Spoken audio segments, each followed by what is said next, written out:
Co-teaching has been a major source of frustration for many teachers.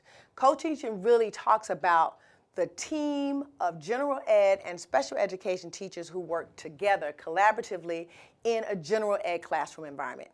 And it's interesting because co-teaching is one of the critical components of why schools are sometimes not successful. We're talking about students with disabilities, our SWD students, students with disabilities, students on a special education role who actually sit in, work in the co-teaching general ed classroom. Those teachers have to understand how to work together.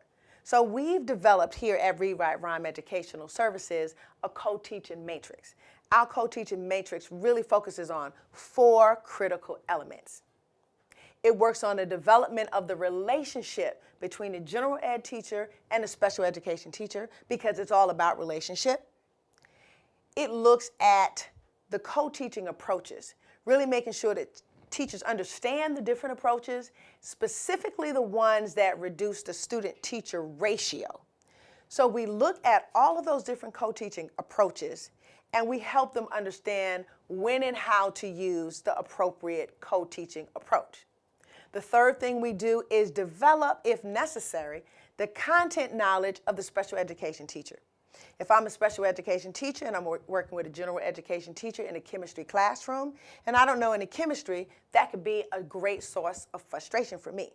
So what we do is help develop that content knowledge. In this case, the chemistry knowledge that I may need as a general education teacher working with in a co-teaching classroom. The last thing that we do is work on lesson planning. When you have a general education teacher and a special education teacher working together, there's no real experience that they have to develop lesson plans together.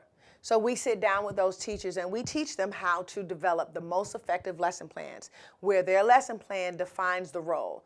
One teacher knows what he or she does and the other teacher does as well, so that they work together in harmony in order to bring about academic success for not just the students with disabilities, but the general education students as well.